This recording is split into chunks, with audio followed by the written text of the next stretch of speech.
Hello and नमस्कार। मैं doctor Himanshu Parashar. आज हम बात करेंगे लकवे में आने वाली सूजन के बारे में। क्यों होती है और इसे कैसे कम किया जा सकता है।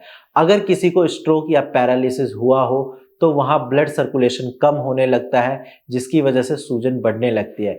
यह सूजन आपके दर्द, भारीपन और चलने फिरने में दिक्कत भी पैदा करती है। अब हम बात करते हैं सूजन होती क्यों है। तो देखो, जो आपकी नसें होती है वो वीक हो जाती है और वहाँ पे ब्लड फ्लो कम होता है। और प्लस पैरालिसिस पेशेंट एक ही पोजीशन में काफी लंबे टाइम तक रहते हैं, जिसकी वजह से स्वेलिंग की प्रॉब्लम होती है। और अगर इस सूजन को यानी कि स्वेलिंग को अगर कम नहीं किया गया तो स्टिफनेस, पेन बढ़ सकता है।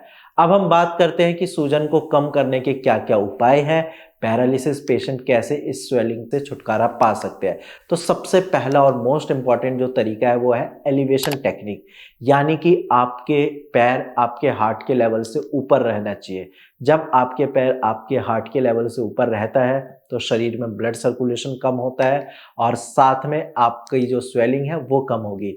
सेकंड पॉइंट है कंप्रेशन थेरेपी, यानी कि आप कोई बैंडेज यूज कर सकते हैं या स्टॉकिंग पहन सकते हैं, उसकी वजह से स्वेलिंग कम होती है। लेकिन ध्यान आपको ये रखना है कि वो स्टॉकिंग या जो आप बैंडेज बांध रहे हैं वो ज़्यादा टाइट ना हो, क्योंकि फिर ब्लड सर्कुलेशन ही रुक जाएगा। इसीलिए उस टाइम पे डॉक्टर की सलाह ज़रूरी है। नेक्स्ट पॉइंट है फिजियोथेरेपी। अक्सर पैरालिसिस पेशेंट को फिजियोथेरेपी की ज़रूरत पड़ती है और करानी भी चाहिए। और फिजियोथेरेपी जब आप कराते हो तो उससे आपकी स्वेलिंग कम होती है।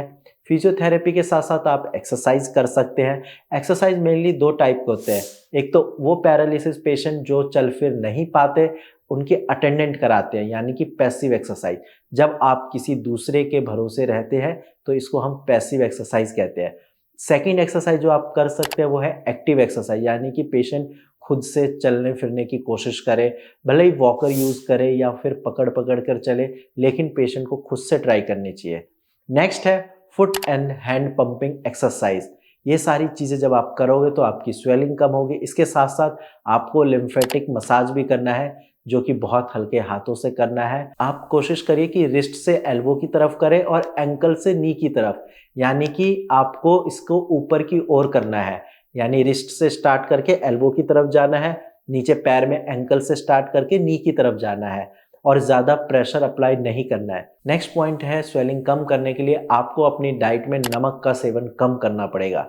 जब आप नमक का सेवन कम करोगे, आपकी बॉडी में वाटर जो है रिटेंशन कम होगा, उसकी वजह से स्वेलिंग कम होगी। इसके साथ साथ आपको ध्यान ये रखना है कि प्रोसेस्ड फूड ज़्यादा नहीं खाना है। एंड इसके अलावा जो एक चीज़ मैंने नोटिस करी है पेशेंट में, पैरालिसिस पेशेंट ज़्यादा देर तक एक ही करवट में रहते हैं। ऐसा नहीं करना है, आप करवट चेंज करते रहिए। कोशिश करिए उठकर बैठने की। इससे आपका ब्लड सर्कुलेशन इम्प्रूव होता है और स्वेलिंग नहीं होती है। तो अगर आप ये सारी चीज़ें अच्छे से फॉलो करते हैं तो डेफिनेटली आपकी भी स्वेलिंग कम होगी, आपको भी पैरालिसिस में आराम मिलेगा। लेकिन फिर से वही बात है, आपको तो ठीक होना है और ठीक होने के लिए होम्योपैथिक ट्रीटमेंट से अच्छा कुछ नहीं है। तो होम्योपैथिक ट्रीटमेंट ही क्यों? क्योंकि ये सेफ है, इसका कोई साइड इफेक्ट नहीं होता और प्लस इसका जो ट्रीटमेंट है वो परमानेंट होता है, यानी कि रीअकरेंस की प्रॉब्लम नहीं होती, बीमारी को जड़ से खत्म करती है। बाकी अगर आपके पास कोई टेस्ट रिपोर्ट है या आपको भी पैरालिसिस की दिक्कत है तो नीचे दिए गए नंबर पर कॉल करके आप फ्री में कंसल्टेशन कर सकते हैं। आज की वीडियो में इतना ही। धन्यवाद।